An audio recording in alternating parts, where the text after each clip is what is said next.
Novembro de 2024, quase 2 anos após comprar a Classic 350 e depois de ter rodado 17 mil quilômetros, vou trazer aqui os prós e os contras e tudo que eu passei com essa moto. Não é minha primeira moto, né? Já possuí várias motos antes da Classic 350 e eu conheci a Royal em 2018 pelos vídeos, vendo a Himalaia, e saiu a Super Meteor, uma moto que, por sinal, eu fiquei muito tentado a comprar. E decidi ir há 2 anos atrás, em 2022, na concessionária da Royal para poder justamente comprar a Super Meteor. Foi no momento que eu vi a Classic 350, que a princípio eu tinha visto apenas nos vídeos, mas sinceramente eu não gostei. Mas quando eu vi essa moto pessoalmente, aí eu mudei de opinião. Ainda mais pela versão Black, a Stealth Black da Classic, que foi paixão à primeira vista. E comprei a moto. E desde então, muita coisa aconteceu. Para quem já acompanha o canal, já sabe que eu fiz várias modificações. E essa moto ela vem se modificando desde que eu comprei. Já usei sem assento de garupa, já tive diversos alforjes diferentes. E depois eu vou entrar nesse tema, inclusive tem vários vídeos no canal sobre cada acessório que eu comentar dessa moto aqui. Então depois dá uma olhada no canal, procura, você vai ver cada detalhe. Desde retrovisor, assento de garupa, protetor de motor, tudo que eu fiz dessa moto, cada item, eu tenho um vídeo dedicado exclusivo para ele. Mas enfim, voltando ao que me fez comprar a Classic 350. Primeiramente o estilo da moto, a moto é muito bonita, é uma moto diferente. Eu já sabia das limitações da moto, afinal de contas eu vi vários vídeos e reviews a respeito dela. Apesar de ter um motor 350 cilindradas, é uma moto muito pesada e ela não tem velocidade final. Então já sabendo disso, eu comprei ciente. Sinceramente, velocidade final não é o que eu procuro, não nesse tipo de moto e não por esse preço.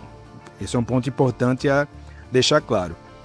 Com o lançamento agora da Super Meteor 650, da chegada da Shotgun 650, prevista para o ano que vem, e também da Classic 650, me faz pensar realmente em dar um salto e depois pegar uma versão desses novos modelos também.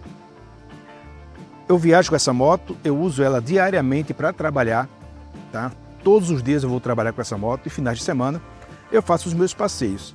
É uma moto que dá para fazer viagem, sabendo das limitações, dá tranquilamente. Já viajei para Curitiba, já fiz a Serra, o Rastro da Serpente, uma viagem que de ida e volta deu quase 1000 quilômetros, na tocada da moto, sem problema algum. Ela me leva tranquilamente. E outra, é um tipo de viagem que você vai curtindo a paisagem. O motor faz falta?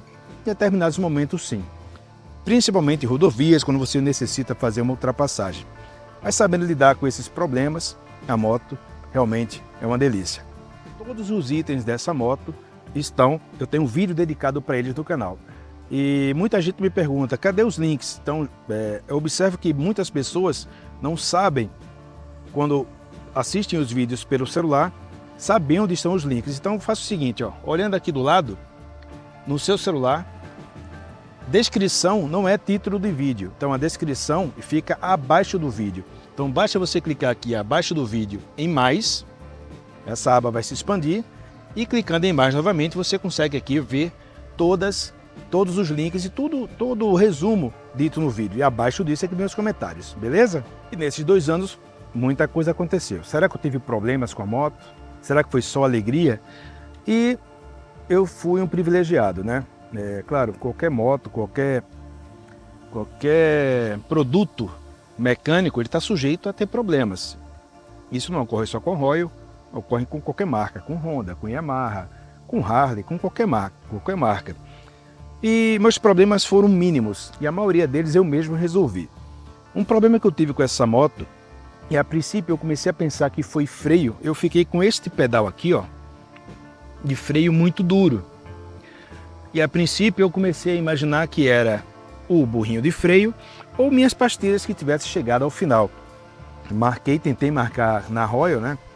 E por ser freio, é questão de emergência. Então, tentaram agendar 1 ou 2 semanas para frente, e eu não podia, sem freio praticamente ali no pé, só com freio dianteiro.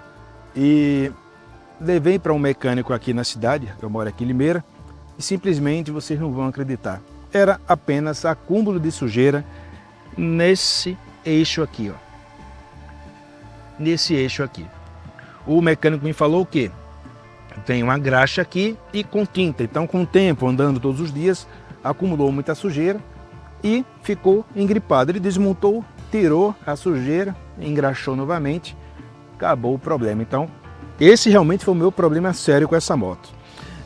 Após a revisão dos 10 mil quilômetros, aconteceu algo interessante nessa moto também. Sempre ao ligá-la pela manhã, acontecia dela morrer.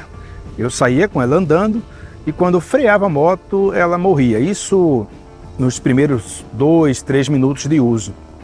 E fiquei preocupado, né? Imaginando que seria combustível, então removi todo o combustível, coloquei uma gasolina de qualidade, uma Pódio, e o problema persistiu. Então sempre ocorria o seguinte: saía de manhã, ligava a moto, ela ainda fria, andava um pouco com ela, parava no semáforo, a moto morria. Tinha dificuldade para ligar e depois que aquecia não dava mais esse problema. Então eu mesmo resolvi isso. Nada mais era do que um simples ajuste de válvula. Eu falo simples porque essa máquina possui um motor uma mecânica muito simples, mas eu não tinha tempo para poder levar na Royal, né? Eu tinha que aguardar a próxima revisão para poder fazer esse ajuste de válvula. Então pesquisei na internet, achei vídeos e eu mesmo fiz. Inclusive tem esse procedimento que eu fiz aqui no canal. Então dá uma olhada no canal que você vai ver, eu desmontei a tampa de válvulas, inclusive já fiz uma troca de velas também, troquei e fiz uma manutenção geral. Resolvi o problema com um simples ajuste de folga do batente da válvula e até então esses foram meus únicos 2 problemas que eu tive com a minha Classic do 350 nesses 2 anos de uso. De resto, a máquina é um tanque de guerra, um trator, é uma máquina que não me dá problema. E agora, consumo de combustível, né? Quanto essa máquina rende andando no dia a dia, tanto na cidade, no perímetro urbano, quanto na estrada. Eu já obtive todos os tipos de média com essa moto. Eu já consegui incríveis 32 km por litro e também já consegui fazer 23 km por litro. A minha média, em geral, fica na casa dos 27, 28, andando na cidade. Geralmente, quando eu pego estrada, detalhe, eu sempre ando garupado, minha esposa sempre vai comigo, então a moto sempre vai bem mais pesada. A minha melhor média foi quando eu fiz a viagem do Rastro da Serpente. Apesar de ser uma viagem com muita subida, mas eu não consegui atingir altas velocidades. A velocidade média ficou na casa dos 60 km por hora. E nessa viagem de quase 1.000 km ida e volta, né, eu obtive uma média de 32 ponto alguma coisa quilômetros por litro. Mas quando eu saio pego as rodovias daqui de São Paulo, fiz a viagem agora para Campo de Jordão, a moto rendeu muito bem, ficando na casa dos 28 km por litro. Outro ponto que a gente não pode deixar de comentar é o conforto. A moto é muito confortável. Ela é pesada, sim, difícil de manobrar quando parada, mas depois que você está andando com ela, ela se comporta como se fosse uma Titan. Ela é muito ágil, é uma moto que tem um torque muito alto, é muito confortável, tanto para quem pilota, quanto quem vai na garupa. E para você que tem dúvida em relação a comprar uma Royal Enfield, pode ficar tranquilo. Ela está sujeita a todos os problemas que qualquer marca está sujeita. Obviamente, você não vai ter as facilidades que uma Honda e uma Yamaha têm, sabendo que você tem uma máquina, uma marca nichada. Mas, graças a Deus, a Royal está expandindo bastante pelo Brasil. Quem está próximo das capitais sempre tem essa vantagem. Pode comprar sem medo. A moto é fantástica. É uma moto para você ficar anos com ela. Eu já vi vídeos de pessoas, eu acredito que é o canal do Bressan, conseguiu já ultrapassar 100 mil quilômetros com o Himalaia, fazendo a Transamazônica. Então é uma máquina muito robusta. Fazendo as devidas manutenções e cuidando bem da sua moto, ela vai durar bastante. E no próximo vídeo eu vou falar sobre todas as modificações que eu fiz nessa moto, item por item. Então vale a pena acompanhar o canal. Valeu!